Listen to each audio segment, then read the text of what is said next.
Atirgul opa, bugungi YouTube videomizda qaysi kasallik haqida gaplashamiz? Assalomu alaykum. Bugun juda ko'p odamlarda uchraydigan muammo tizza og'rig'i haqida gaplashamiz. Ko'pchilik tizza og'risa darrov Minsk bo'lsa kerak deb o'ylaydi-da, Minsk jarohati bo'lsa kerak deb o'ylaydi, lekin har doim ham bu to'g'ri emas. Ko'p hollarda muammo ancha oddiyroq bo'lishi mumkin. Unda nima uchun tizzasi og'riydi? Tizza bu alohida ishlaydigan joy emas. U butun oyoq, mana oyog'imiz sondan boshlab oyoqning uchigacha bo'ladi-yu. Butun oyoq bilan birga ishlaydi. Tovon, to'piq, son, chanoq.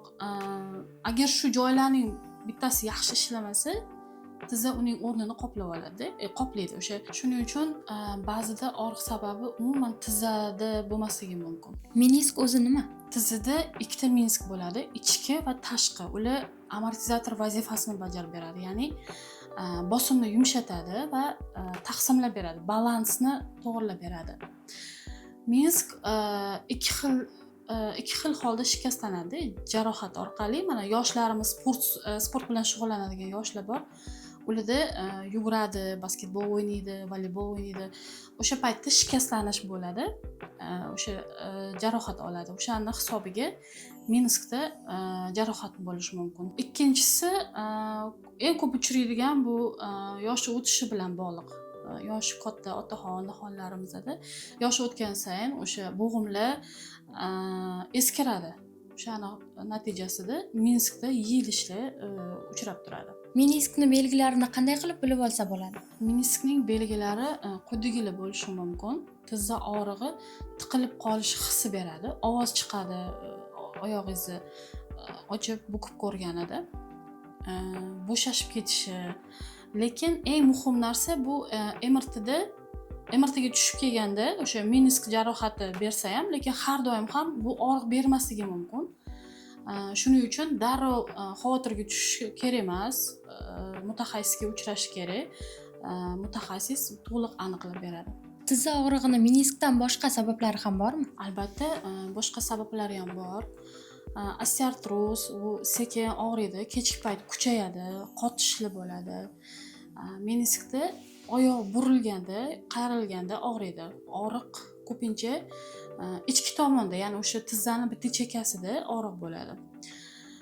Tizza kosachasi osti, xirash oldi tomonda og'riq zinadan tushayotganda yoki chiqayotganda kuchayib ketishi mumkin.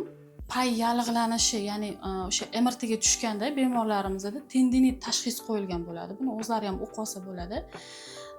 Yana bitta sabablaridan nuqtali og'riq deyiladi. O'sha yugurganda kuchayib ketadi.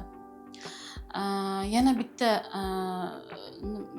sabablardan bittasi askulshliator degan o'smirlarda bu ko'proq uchraydi. Tizzadan pastida og'riq bo'ladi. Bu o'sish davri deyiladi. Ya'ni o'smir yoshidan o'sha kattaroq yoshga o'sayotganda ham tizzada og'riq bo'lishi mumkin. Qachon mutaxassisga uchrash kerak? Agar bemorlarda kuchli og'riq bo'lsa, tizza qotib qolsa, ya'ni shish bo'lsa yoki yaqin orada jarohat olgan bo'lsa, albatta mutaxassisga murojaat qilish kerak bo'ladi. Tizza og'rig'i har doim menisk degani emas, eng muhim sababini aniqlash. Har doim tizza og'ridi, bo'ldi, bu meniskdan ekan degan fikrni olib tashlashda, обязательно mutaxassisga borish kerak. Buni sababini aniqlash kerak. Ko'p hollarda operatsiyasi ham davolash mumkin, operatsiyasi ham chiqib ketsa bo'ladi. Faqat bunga har doim to'g'ri mashq va yondashuv bilan yaxshi natijaga chiqsa bo'ladi. Hozir men videomizni yakuniy qismida bitta mashq ko'rsatib beraman. Bu sharoitida bemorlarimiz ko'rib bajarsalar bo'ladi. Endi sizga oddiy lekin foydali mashq ko'rsatamiz. Yerga o'tiring, oyoqlarni oldinga uzating. Oyoqlar chanoq kengligida bo'lsin. Endi katta barmoqlar bilan asta-sekin doira chizing. Harakatni butun oyoq bo'ylab his qiling. Agar og'riq bo'lmasa, bir tomonga 48 marta, ikkinchi tomonga 48 marta. Bu mashqni har kuni qiling. Ko'p hollarda shu oddiy harakatlardan keyin tizza yengil bo'la boshlaydi.